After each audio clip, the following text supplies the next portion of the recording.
Okay, should we just Molly Right. now if James is here?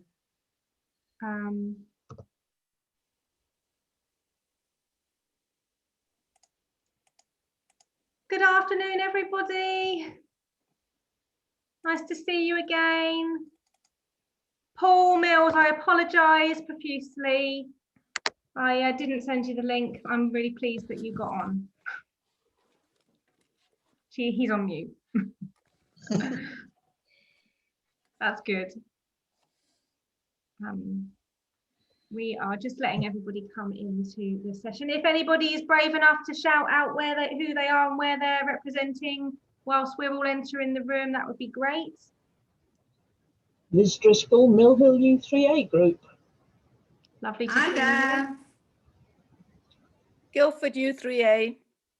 Hi, Anne. And here's Jackie. Anne's co-conspirator over here. Hi, Jackie. Can see David, Gent. Wow. Well, hardy bunch. You keep going. Yeah, just giving it.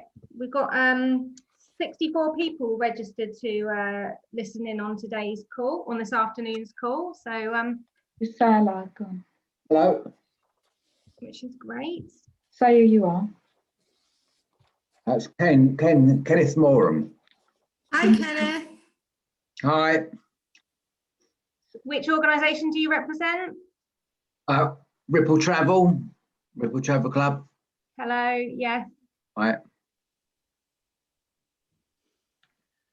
Well, Molly is in. Hi, Molly. Hello, I'm Carol Gower from Cranbrook in Kent, and I'm thoroughly enjoying these meetings. Thank you very much indeed. It's been really useful.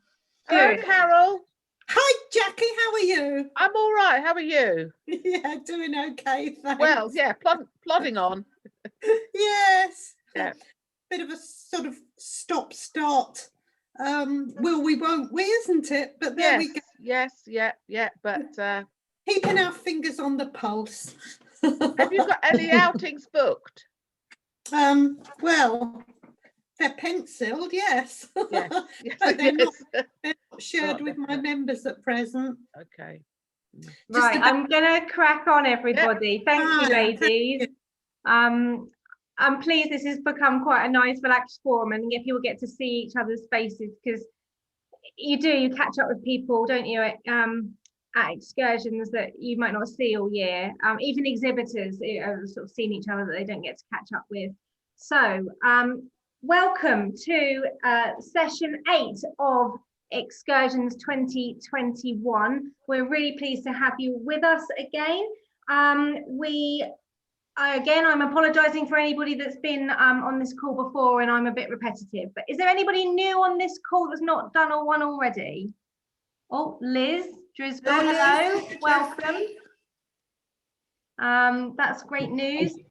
Right, so today we are invited the team from Visit Portsmouth to come and talk with us and tell you everything that's going on with them as soon as the doors can open. So we're really excited to have them with us today. We wanted to do something that kept you all inspired and connected whilst we couldn't meet you in person. So I'm hoping after this week you're going to have more ideas than they have weeks in the year, which is going really well, and the feedback so far has been really great. So thank you all to those that have.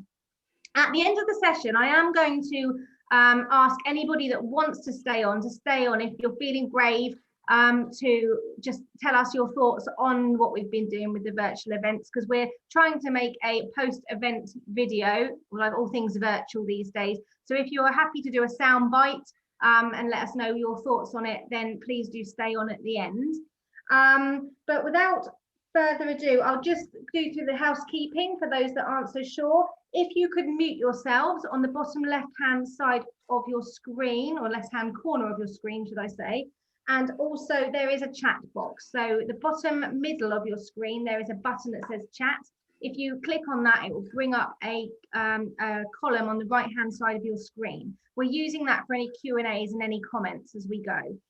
Karen is going to facilitate the Q&A, as she has been doing all week. So I'll hand over to Karen to let those know how it works. And this is being recorded, as you know. You are not recorded unless you speak, so don't worry about that. But if you're not comfortable with that, you can turn your video off by using the stop video button at the bottom left-hand corner. So I'm going to hand over to Jane Singh to introduce. Oh, no, I'm not. I'm going to hand over to Karen. Sorry, first of all. I apologise. Hi everybody, and sorry if I'm repeating myself again for those who've been on before, but for the new ones, I'm Karen and I've been involved with excursions for the last 30 years, either as an organiser or an exhibitor, and I'm really glad we're able to do this, and it's great to see so many of you, some familiar faces and some new faces, so thank you for joining us. The Q&A session, you can see on the bottom panel is a chat box. Put your question in there. If you'd like me to ask it, I'll just ask it from the chat box. If you'd like to ask yourself, just put, I'd like to ask a question and I'll come to you. Or at the end, we will just say you have an opportunity then to ask a question and we will be replying to those questions at the end. So I hope you all enjoy the session and I'll hand over to Jane now at Visit Portsmouth. Hello, everybody. Lovely to see you all today, or not see you all today, if you've got your videos off. You can hear me, can you, everybody? Well, that good. Lots of nodding.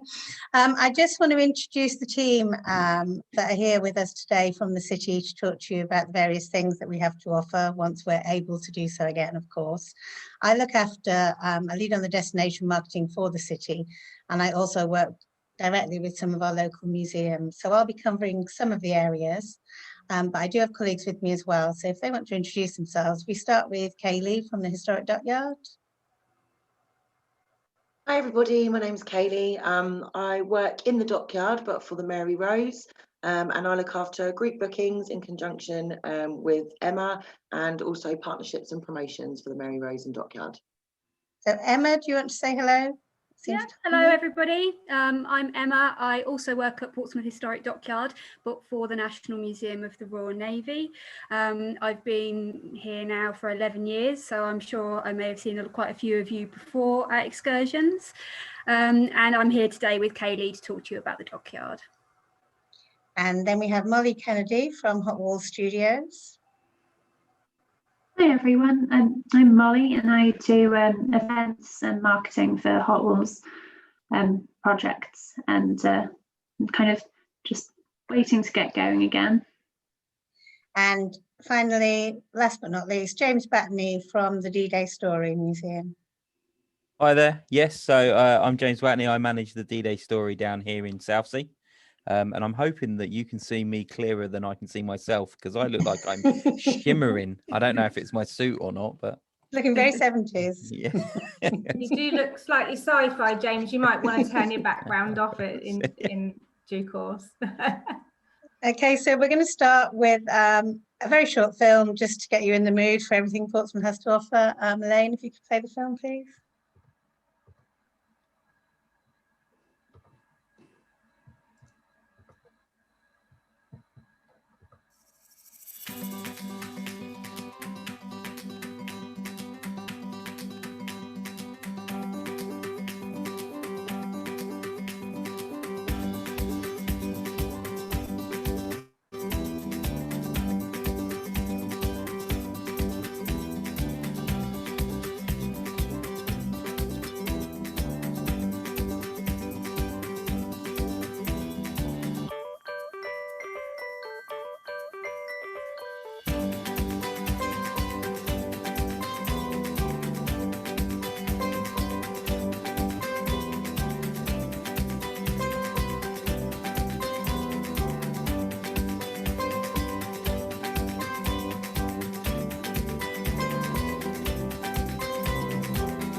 That just gives you a glimpse of Portsmouth in or normal times. We've got a presentation now that we'll run through. If you could start that, Elaine, that'd be great.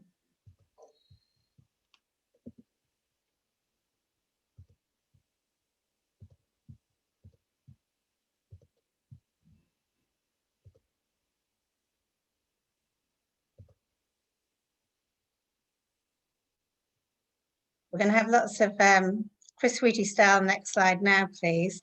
Fun, I feel, today. So I just wanted to talk a little bit about why Portsmouth. Hopefully many of you have been to the city before and know it, but we're in a great location. We've got such a wide range of offer in normal times, of course, but equally lots of waterfront and wide open spaces. Whilst things are more challenging, a good events calendar and a good accommodation range as well as great places to eat and drink.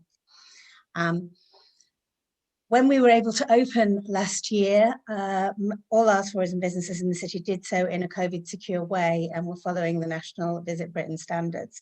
So we do want to assure you that as we move towards reopening, we will be doing that safely, and that visitors' safety is, and the staff, of course, that work at those attractions, is absolutely key.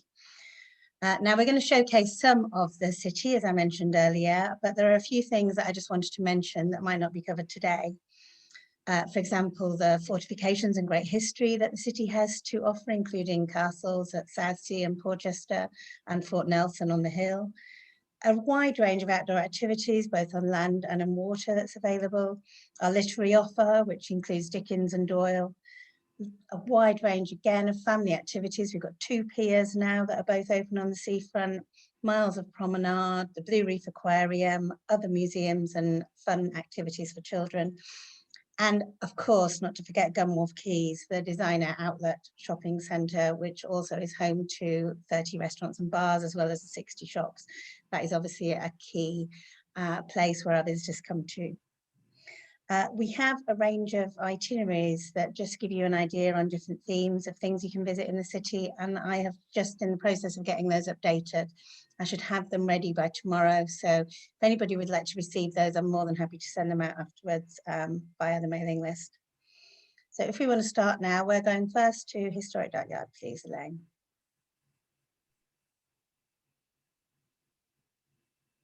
Next slide. Sorry, technical issue. Why Sorry.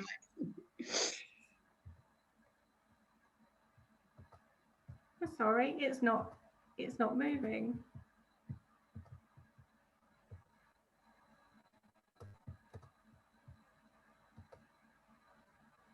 Sorry, Emma. You see that? We're on the Why Portsmouth page at the moment. There you go. That's There it. we go. That's it. Okay, hello everybody. I'm sure most of you will probably be familiar with Portsmouth Historic Dockyard, so we'll just run through some of the new things, some of the changes, some of the new exciting things that are happening within the dockyard, and just a brief synopsis about the attractions in there, as maybe some of you have been before. The main thing to note is that since August 2020, there's been lots of changes within Portsmouth Historic Dockyard, and they're all for the better, and they're going to make your group visit a lot easier. So what you're looking at now is our new logo and a new image there, and this is what you'll see on future leaflets and websites and things like that. And the reason we've got a new logo is because the Mary Rose and the National Museum of the Royal Navy are now together. So if you're making a group booking, you only need to do one booking and the ticket includes everything as before. I'm not sure if some of you know it was together, and then for 2 years the Mary Rose was on a different ticket, but now we're reunited again. So that's just to say that's what the new logos and everything and signage will look like as you're walking around and on the leaflets, and the good news really. Next slide, please. It's not changing slide. I'm so sorry. Don't let me be in control. I have to leave it like that, sorry. Okay, no worries. Yeah, so obviously this is Mary Rose. This is King Henry VIII's flagship, which is within Portsmouth Historic Dockyard. Built in Portsmouth, sunk in Portsmouth in 1545, lay under the sea for 437 years, and then was raised in 1982. Some of you might have seen it over the years at different points. It's gone through a lot of stages. Obviously the ship was all completed and dry in 2016. and was housed in that museum in 2013. But we do have some new exciting things coming in the future, which I'll get to later on. Next slide, please.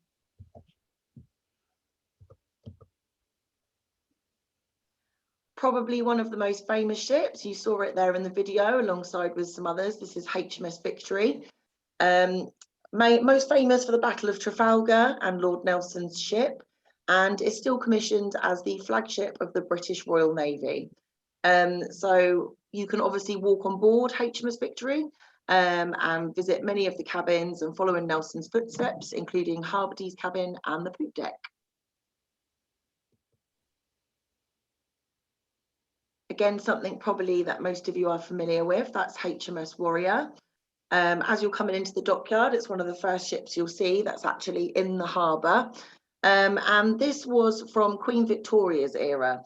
So you can go on board, there's 4 decks to explore and get a sense of what it would have been like to be part of Queen Victoria's Navy.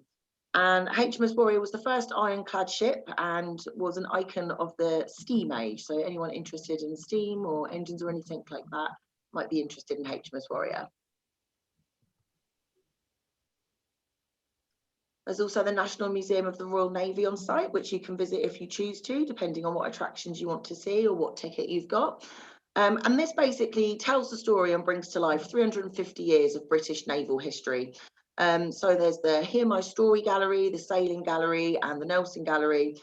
And in the Hear My Story Gallery, you can listen to stories from men, women, and of the ships who served in the last 100 years of the Royal Navy.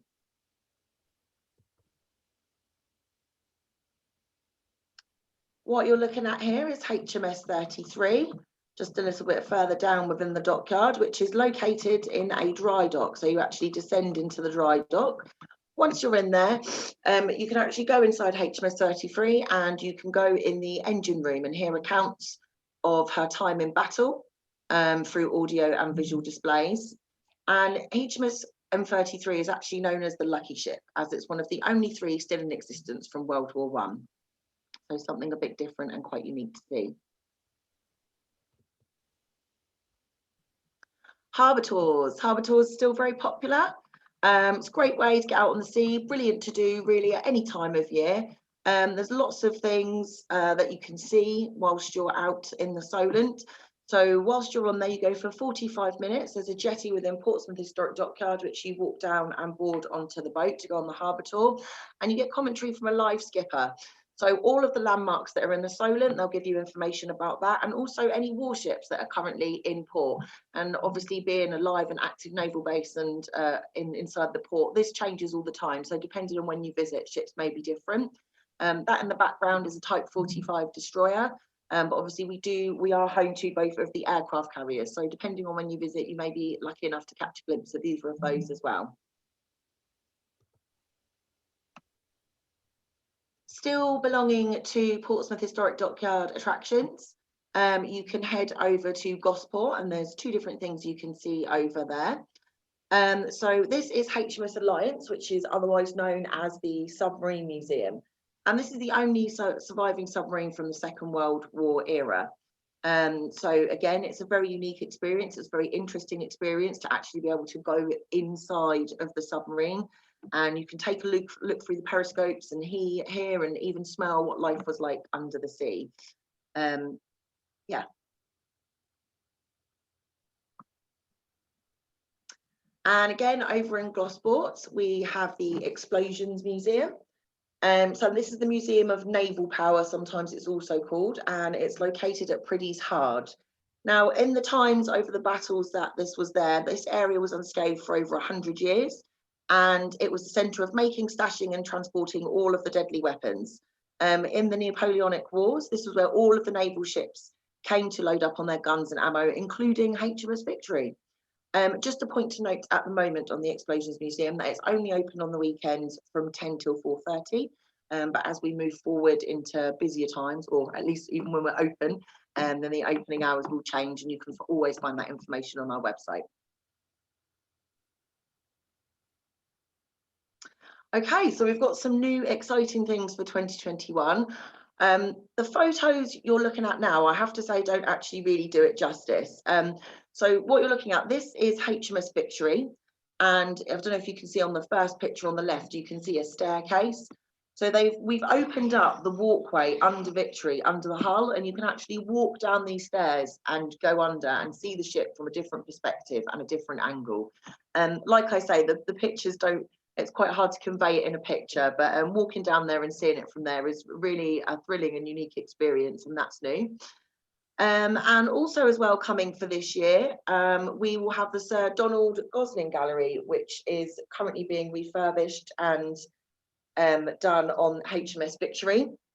And what this gallery is going to do is basically tell more of the whole story of HMS Victory and her career in the entirety, and not just focused on the Battle of Trafalgar, which she is most famous for.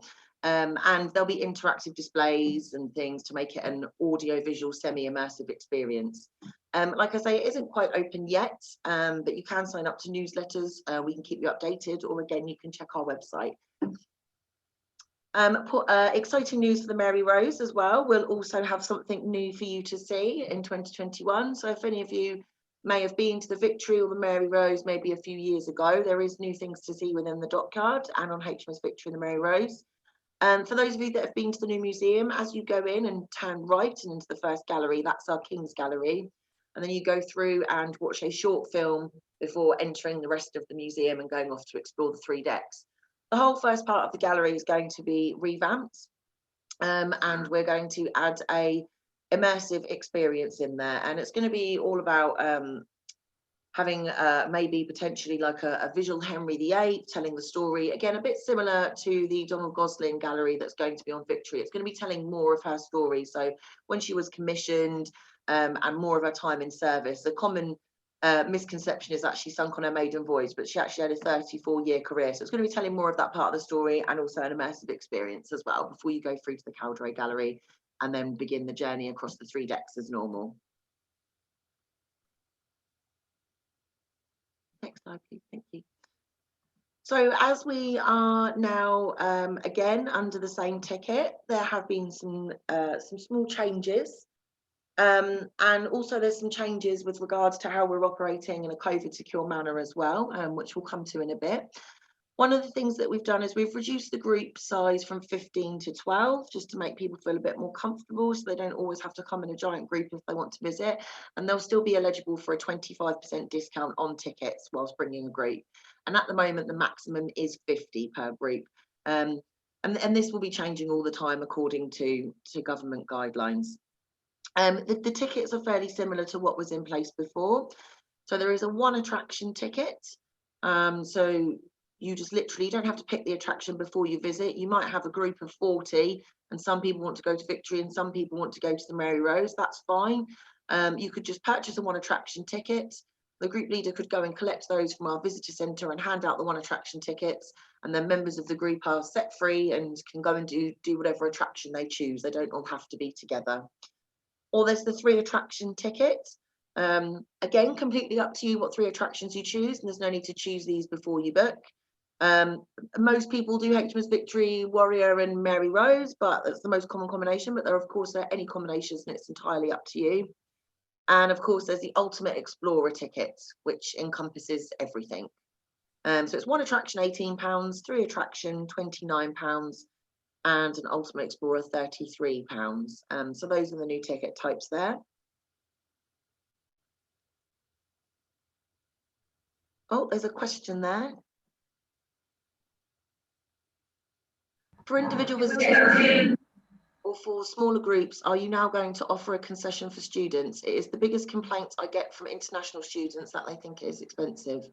Yes, we've always had a separate rate for international students, which was £8 for 1 attraction, and then so on for the 3 attraction, the full Navy ticket. And we do have separate rates if you're bringing an international student group. It will be on the website when we're taking group bookings, and on our group leaflets when we have them. We've got a group brochure which we can send anybody. It's just not live on the website yet and not in actual print, but we do have this as an electronic copy and the rates are in there.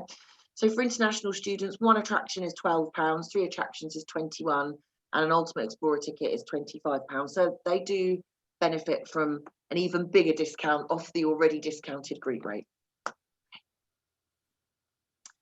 And this is basically just some things to look at or know before you arrive. Some of the things we've already had in place from operating in the dockyard as where we're on a live naval base, and some of them are new since COVID, so we're operating securely. So we're aiming to take group bookings at least 72 hours in advance. Just with how things are and people being furloughed and staffing and things like that, it just ensures that there's always somebody around to get you booked in and take care of your booking, and that we've got enough space and capacity on the site. So 72 hours, but I know obviously lots of you plan way ahead before that. It's always good if you've got a group booking, maybe if you've booked like 10 months ago, you know, and then your visit's in a week. If you just check the website for any changes, you know, anything to do with the weather or COVID or anything like that. You have a bag search when you enter the site. It's just a light bag search. So just open the bag and look in it. That's always been in place as it's an active naval base. Face masks are essential at the moment inside all of the attractions.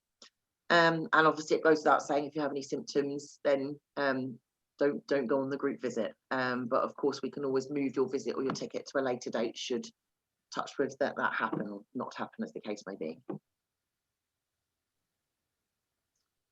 And just some different things. Well, most of it's the same. Some things may be different when you arrive at Portsmouth Historic Dockyard. Group leaders are responsible for your group. So when you arrive, the best thing to do is to have your booking paperwork, confirmation work ready. And if just the group leader heads in first, gets a bag search, then heads into the visitor centre, whilst their group is going through and being searched, you'll be able to collect the tickets for your group. And then by the time you've done that, most of your groups have been searched, and then you can either head off where you're going together or go off in your separate directions if you're choosing to visit differently, different attractions. Group bookings have always required a time slot, but we now have time slots for every single visitor across the dockyard. So that is really important. And obviously it's really important that you do try and stick to that as well, because we are running at a reduced capacity. There's safety screens. You'll need to wear a mask in the visitor centre. There may be extra signage around the site and in the attractions. Yes, and that's about it really, on top of the additional signage and regulations that we had. And yes, I think that's all from us. So there's some exciting new changes, and we hope to welcome you to Portsmouth Historic Dockyard very soon. Thank you for listening. Hi, it's me again. I'm going to talk a little bit about Spinnaker Tower. Unfortunately, they weren't able to join us today, like many of our attractions, and I think this is a bit of a an issue for some of you group organisers. Many staff are furloughed at the moment, so it is difficult sometimes to get hold of people at various attractions. So if you are having trouble and you've got specific queries, I'm more than happy for you to send those to me and I can try and find out for you. You can go to the next slide, please. Elaine, thank you. So it's just a little bit about Spinnaker Tower. The group booking ticket includes the animated film show that you get at the beginning of your visit, the high-speed lift up to the first deck, which is the one in the picture there, so you can see the glass floor, so you can dare yourself to walk along if you like, and they have the eye view screens as well, so you can look out and see what you're looking at, the amazing view that you get from the top of the tower there at 100 meters. And then there are two further decks above. If you want to go to the next screen, I think there's a nice picture of the cream tea that you can book on at the Cafe on the Clouds. On the next slide, please, Elaine. It's a bit mouth-watering when you haven't had your lunch. And it just gives you a bit of information there about the discounted admission rates. At the moment, they start at groups for 15 or more. You get fast track admission. There's free admission for the group organiser and the coach driver. A meet and greet service, the packed lunch, and the further discounts in the shop and the cafe on the ground floor. Obviously, the tower have got COVID restrictions in place, or they did have when they were open. So we do have to wait a little bit and see what the situation is with restrictions, and that might affect group numbers, of course, but this is very much talking from a normal perspective. So I would urge you, if you want to arrange a visit there, certainly in the 2021 season, that you just contact them direct to make sure you get the most up-to-date information, and they'll be able to inform you. And at the very end of this presentation, which will be available afterwards, there is contact details for all of us, including the Spinnaker Tower group bookings. They offer free familiarisation visits as well for groups. If you go to the next slide, I think the most up-to-date information I could obtain was the 2020 prices. So again, these may be slightly increased for the coming season. So it gives you an indication of the kind of price there, £9.40 for an adult in a group. But again, I would check with them. I would urge you to consider the Spinnaker Tower when you're visiting the city, because it's such a good start for a visit, to get the view of the city and see it all laid out in front of you before you go off perhaps and visit a historic dockyard. And of course, for those of you who don't know, it is based in Gunwharf Quays, so you can always do a little bit of retail therapy or have a bite to eat and drink afterwards as well. Thank you. Move on to D-Day and James. Thank you very much. Okay, so yes, the D-Day story is the only museum in the UK that's dedicated to telling the story of D-Day, which was the Normandy landings, 6th of June, 1944, and commonly accepted or thought of as the turning point of the Second World War. It also now includes landing craft tank 7074, which we are saying is a massive landing craft tank, but if you could go to the next slide, please. You can see there a 60-meter ship that is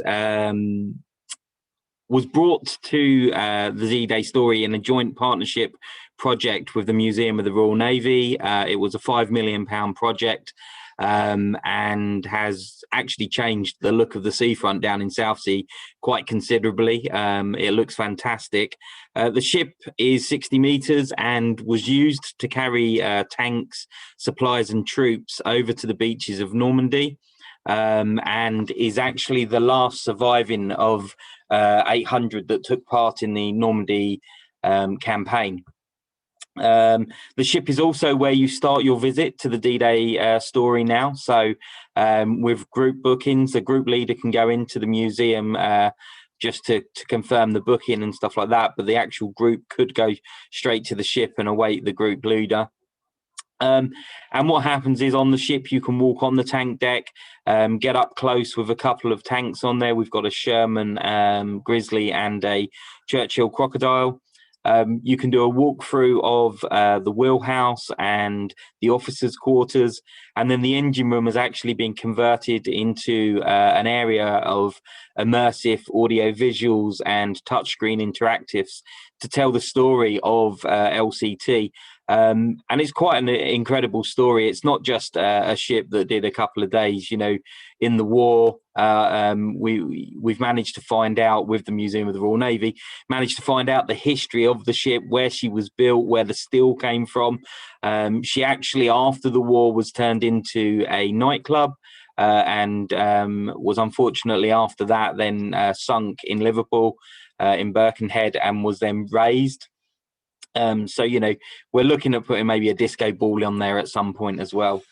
Okay, so the next page, please. So once you've finished on LCT, you return to the main museum building, where we continue with the theme of audio visuals and touchscreens that are sewn together with 500 original objects, artifacts and personal accounts to tell the story of the Normandy landings, the Normandy campaign. It takes you from preparation. So why did we land on the beaches of Normandy when we could have gone to Calais, which is a much shorter distance? We go through training, understanding why we landed there, and then we go on to the beaches. If you go to the next slide, please. We do have some of the larger equipment. So we do have a BARV there, which is a beach armored recovery vehicle, which is basically a tank that they remove the gun off of, and then that sort of vehicle was just going up and down the beach pretty much as an AA van would do. You know, not the sort of thing I would want to be doing as under gunfire, but incredible stories. And then if you go to the next one there, yeah, sorry, thank you. So this one is a double screen there, which gives you 24 hours of D-Day. It runs through the 24 hours in a military sense and uses, as I said, personal accounts. So you're getting it's amazing when you hear their accounts, because sometimes these accounts are incredible. So they talk about sharing, you know, sort of hot chocolate and chocolate bars, when really that's not the sort of thing I think I would be sharing if I had gone through that sort of situation. If you go on to the next slide, please. Again, continuing that theme, audio visual, we really wanted the D-Day story to be an immersive experience. And this is here, this actual particular screen here is incredible, because it's sort of a holographic imagery on a landing craft.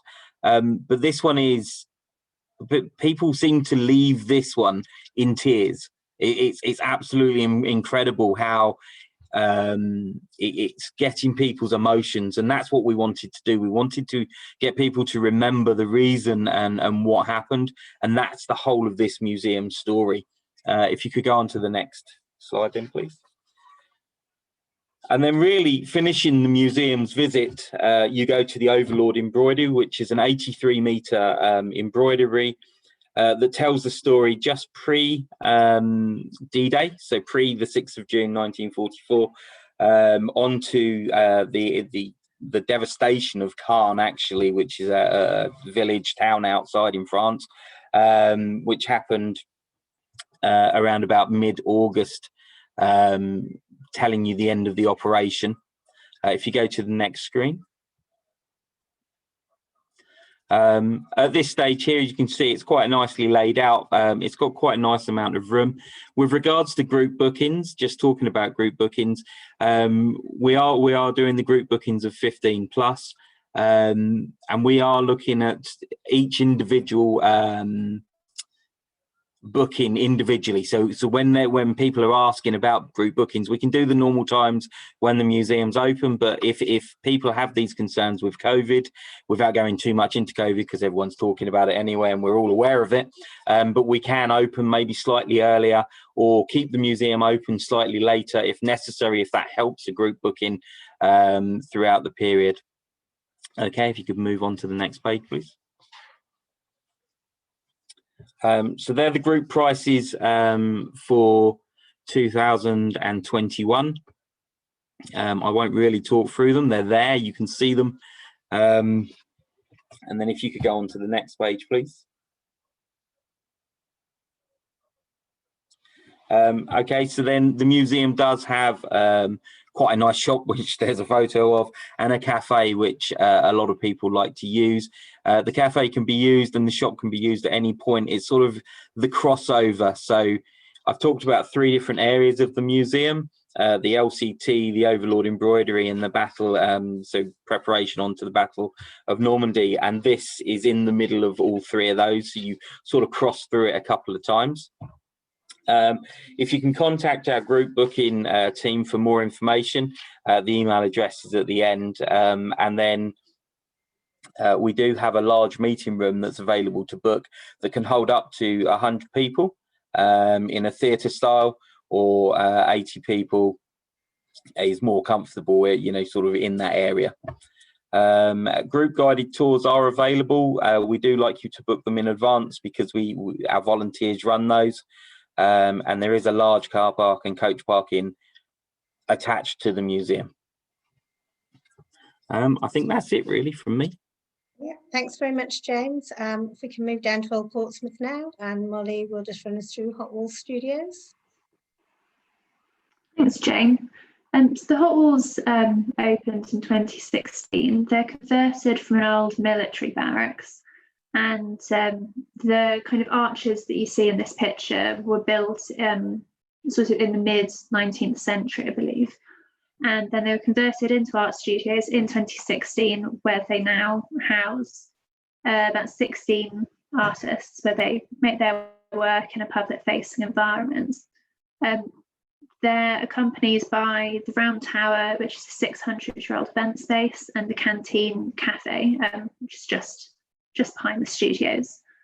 If we could have the next slide, please. Thank you. One of the main perks of the studios is that it's a great space for people who have an interest in learning arts and crafts. to learn them in a really exciting and memorable heritage setting. The workshops are varied to suit all ages. They're suitable for children and for adults, and they can be suitable for any abilities. And they range to include painting, textiles, printmaking, marble printing, and they can suit all budgets as well. The accompanies the canteen is open. We do it slightly different hours in the summer, but generally it's 8 in the morning till 5 in the evening. And then the area that the studios are situated in a short walking distance from local pubs, Portsmouth Cathedral and Jack House Gallery, and it can also be reached in about 15 minutes from Gun Wharf, Portsmouth Harbour train station, the dockyard, and D-Day Story. This picture shows the Round Tower with a portrait painting workshop in place, being led by artist Carl Rudziak. Generally, the workshops could be up to about maximum of 6 people at a time, but they've been reduced to 3 at a time for COVID, and they've run across all day Saturday and all day Sunday. And the results really speak for themselves. I think in a couple of slides along, you'll see the final results from this workshop. And it's amazing to think that people who go and learn with Carl often haven't painted before, and the results are amazing. So it provides a really good platform for people to kind of learn from really professional high-end artists, but in a really calm and relaxing environment as well. The Round Tower also hosts artisan art craft markets throughout the year, art exhibitions, theatre performances, live music, and any cultural events is programmed for the Round Tower in the spring, summer primarily. Guided tours of the studios are an option. They need to be pre-booked.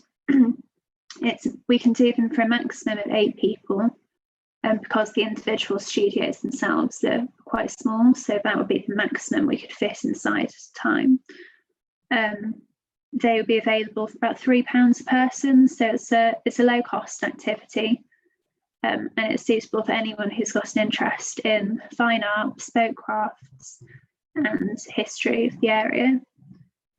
I think one of the Hot Wall's most kind of notable selling points is that it's a very kind of adaptable visitor location. So you could go and spend half an hour there and just stroll around. You can shop from the artist studios, watch them work, and then kind of pass through on your way to another attraction.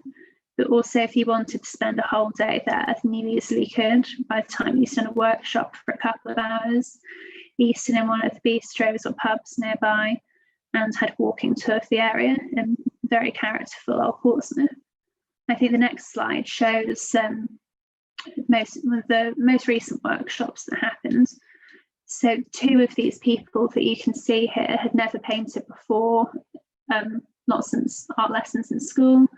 And then you can see the work they've come up with for them is really high quality. It's also something that's worth mentioning, right by the departure point for the hovercraft. So if anybody is on their way to the Isle of Wight or looking for an activity that they combine with that, it's very easy to combine the Hot Wall Studios with something else if that's what anybody is interested in doing.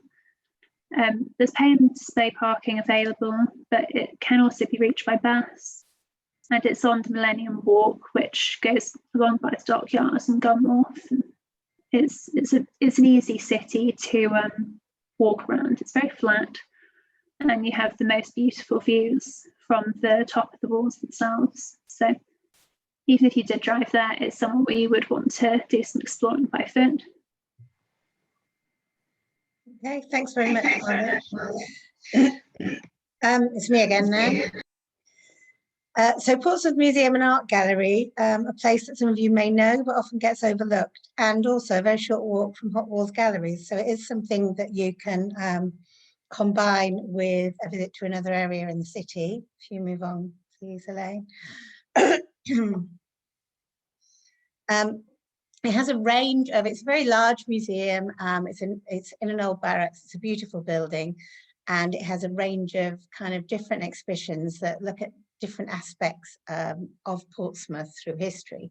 So the first one that you go into is the study in Sherlock, and this talks a little bit about the time Sir Arthur Conan Doyle was based in Portsmouth, because he worked and lived in the city and created Sherlock Holmes there. So I love to say that Sherlock Holmes, along with Dickens, was born in Portsmouth. We move on. We have also 2 art galleries within the museum. So at the moment, the main picture gallery is home to Portsmouth Revisited 1, and we also have Portsmouth Revisited 2, which is on the ground floor in an exhibition space that changes. And this is looking currently, the exhibition there, the Revisited exhibition, looks at Portsmouth through different artworks that we've got in our collection, basically different views of the city. And we also have a fine and decorative arts gallery. If you move on, Elaine. Living in Portsmouth, so when you move upstairs in the museum, there's a whole range of room settings. So you can look at from the 17th century right through to the 1950s room that you can see there, which people love to look and spot what their parents, grandparents, great-grandparents had in their houses. And then No Place Like Pompey, Pompey being the name for Portsmouth, talks a little bit about what makes Portsmouth unique, some aspects of Portsmouth colourful, shall we say, language, and just what makes Portsmouth stand alone as a city, really. If you move on, please. We also have a gallery that talks about Portsmouth at play, and how people's kind of free time, what they've done in it, has evolved over the ages. And there is a football gallery as well, Play Up Pompey, which talks, obviously covers the great affinity the city has with the football team, and I have never known such support as the football team in Portsmouth gets. And then finally, we also have the museum. The gorgeous building is set in quite expansive grounds, so there's big gardens, there's a small play area to enjoy.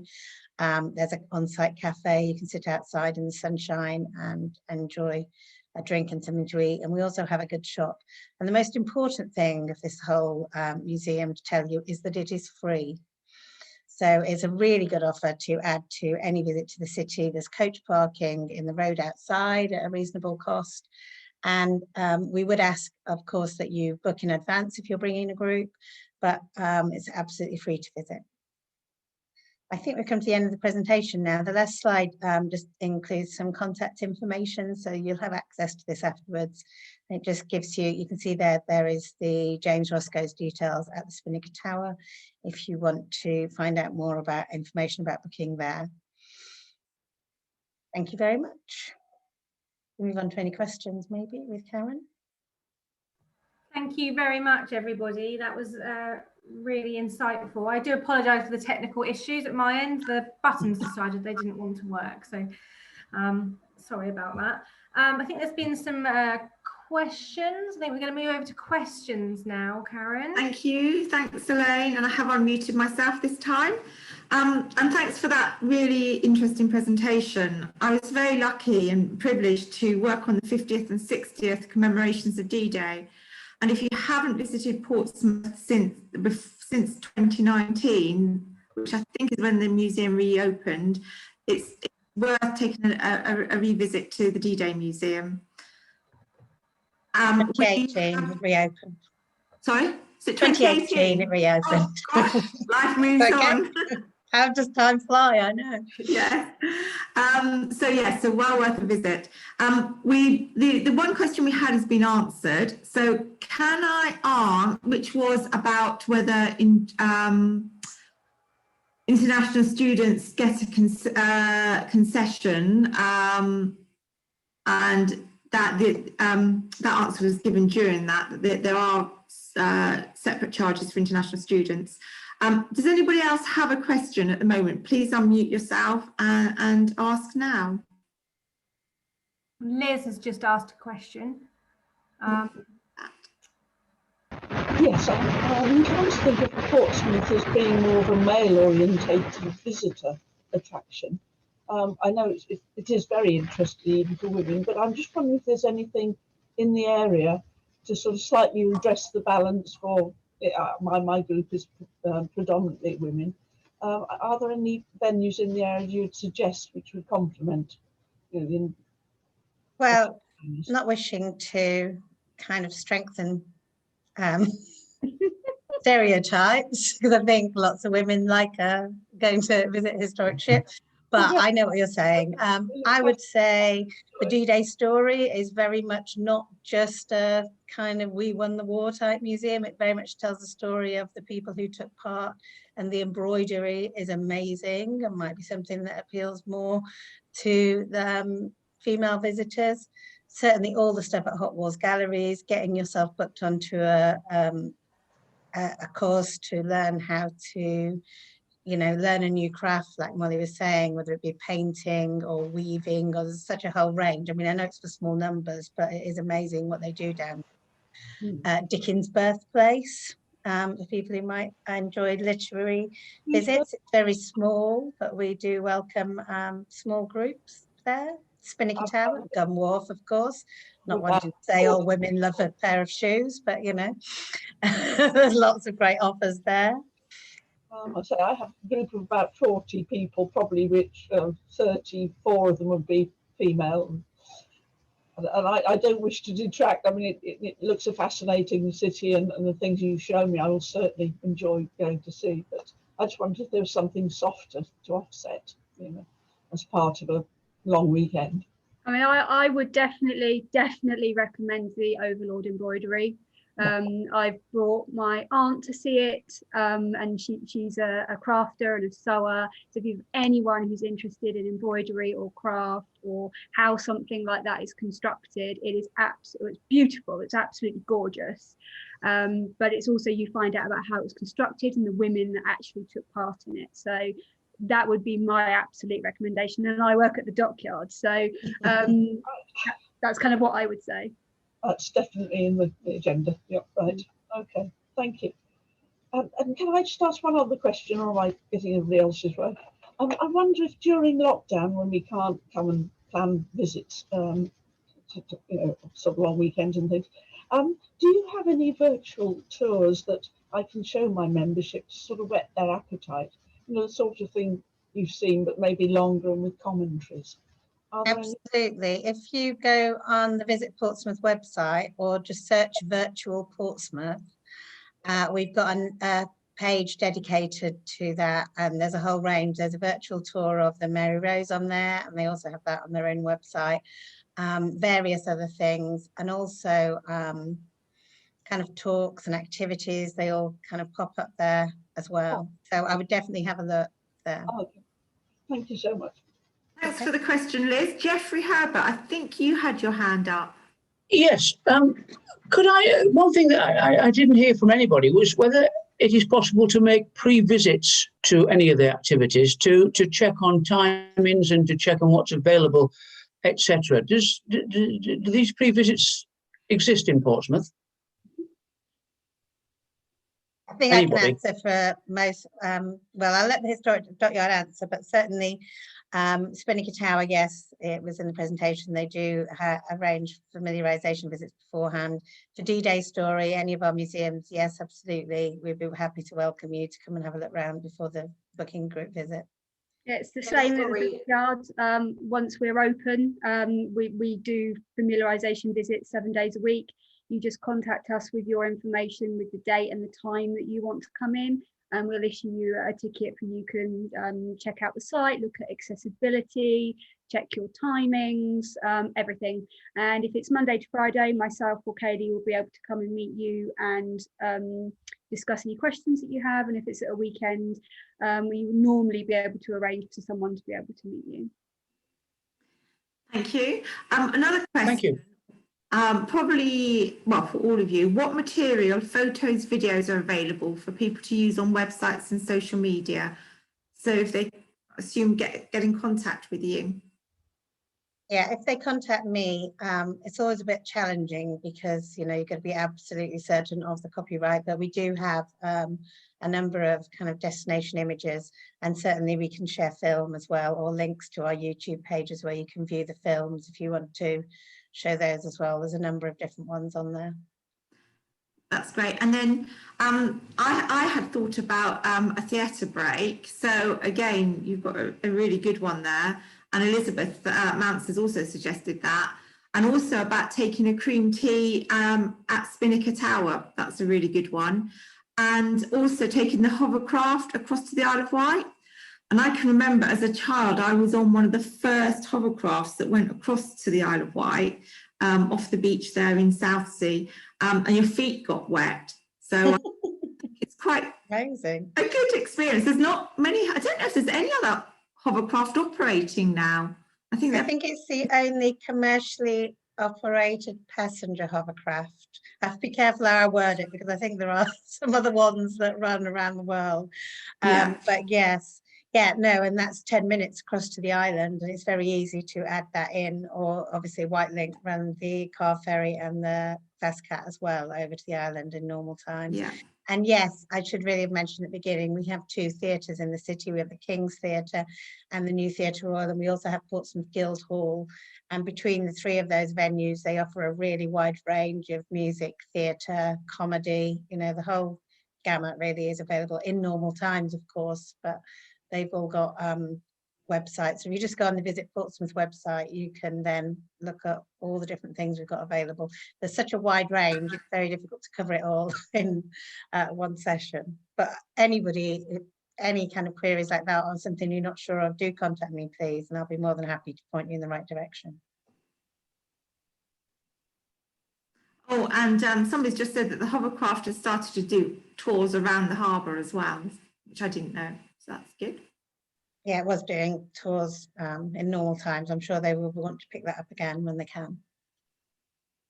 And Molly has just said that, like Jane said, Hot Wall Studios are very family friendly. 75% of the visitors are female, in fact, although everyone is, of course, welcome. Okay, I think unless anybody else has another question, I'll pass back to Elaine. Thank you all very much for participating in that. Let me just say thank you very much for the interesting information you've all given us. I'm very grateful. You're welcome. Thank you very much. Yeah, that was fantastic. Thank you to the whole Portsmouth team. I think I'm still trying to get over the fact that people shared the chocolate bars, actually. That doesn't happen in my house, that's for sure. Right, I'm just going to show, apologies for the repeat again, but I just wanted to touch on the fact that we do have the Excursions website, which is supporting against the show this week. So if you are going to excursionshow.com and browsing all the exhibitors, it does take you down to, if I can get my computer to move, for example, I was just trying to find the dockyard, and there are profiles for each of these places, and on there you can download brochures or make inquiries and make requests. If you were to go to the postal information form, it doesn't take you just for that exhibitor. We don't want you to keep repeating your information. So if you fill in your details once, you can select multiple exhibitors, and we will ensure that they all get your information passed to them so they can facilitate and send you out information or any inquiries that you place during the week. We also have lots of videos on the website and on the YouTube. We have an e-newsletter that goes out, so we will be downloading this recording and sending that out to everybody that's subscribed. And if you've subscribed to these and opted in, then we will add you into those. And then on Saturday, we will be telling you a little bit more about the 2022 venue. We are going to Twickenham Stadium, which is very exciting. We've been at Alexandra Palace for many years, and it's been a beautiful venue, but I think it's time for a change. Everything is changing, so we're actually moving on and excited to go there.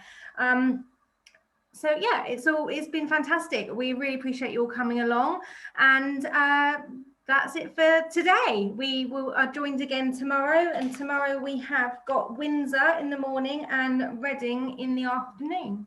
Thank you very much all for your time. Thank you. If any of you want to, actually, could everybody just wave at the camera for me? Just for the thank you very, very much. Oh. That's great. Thank you.